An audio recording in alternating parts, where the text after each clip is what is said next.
ஸ்ரீமதே ராமானுஜாய நமக. நாலாயிர திவ்ய பிரபந்தம் முதல் 1000 பெரியாழ்வார் பாசுரங்கள் 307 முதல் 309 வரை. என் நாதன் நந்தன் மதலையை காகுத்தனை நவின்று உந்தி பரத்தல். 307 பாசுரம். என் நாதன் தேவி கன்றின்ப பூ ஈயாதான் தன்னாதன் காணவே தன்பூ மரத்தினை வண்ணாத புல்லால் வலிய பறித்திட்ட என் நாதன் வன்மையை பாடிப்பற எம்பிரான் வன்மையை பாடிப்பற. என் தலைவன் கண்ணபிரானின் தேவி சத்யபாமைக்கு இந்திராணி கற்பகப்பூவை தர மறுத்த பொழுது அவள் கணவனான இந்திரன் முன்பாகவே வேத வடிவமான கருடனை கொண்டு அம்மரத்தை கற்பக மரத்தை பிடுங்கிக் கொண்டு சத்யபாமை வீட்டில் நட்டான். அப்படிப்பட்ட என் தலைவன் கண்ணபிரானின் வலிமையை பாடி உந்திப்பற எம் பெருமானின் வலிமையை பாடிப்பற.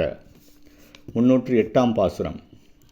என்பில் வழிகண்டு போவென்றெதிர்வந்தான் தன்பில்லினோடும் தவத்தை எதிர்வாங்கி முன்பில் வலித்து முதுப்பெண் உயிருண்டான் தன்பில்லின் வன்மையை பாடிப்பற தாசரதி தன்மையை பாடிப்பற.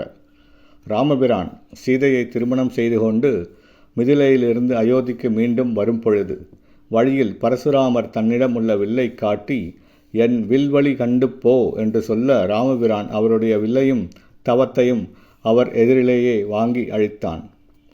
ஸ்ரீராமர் இதற்கு முன்பே தன் வில்லை வளைத்து அரக்கியாகிய தாடகையின் உயிரை உண்டார். அப்படிப்பட்ட ஸ்ரீராமபிரானின் வில்லின் வலிமையை பாடி உந்திப்பற தசரத குமாரனும் ஸ்ரீராமரின் தன்மையை பாடிப்பற. 309 பாசுரம். உறுப்பினி நங்கையை தேரேற்றிக் கொண்டு விருப்புற்றங்கேக விரைக்கெதிர் வந்து செருக்குற்றான் வீரஞ்சிதைய தலையை சிரைத்திட்டான் வன்மையை பாடிப்பற தேவகி சிங்கத்தை பாடிப்பற. ருக்குமணி பிராட்டியை தேரில் ஏற்றிக்கொண்டு போகின்ற பொழுது கண்ணனை எதிர்ப்பதற்காக வேகமாய் வந்து கர்வம் கொண்ட உருக்மனின் வீரம் அழியும்படியாக அவனது தலையை அம்பாளை சிதைத்து தப்பவிட்ட கண்ணபிரானின் பெருமையை பாடிப்பற தேவகியின் மகன் சிங்கமாகிய கண்ணபிரானின் பெருமைகளை பாடிப்பற. ஸ்ரீமதே ராமானுஜாய நமக.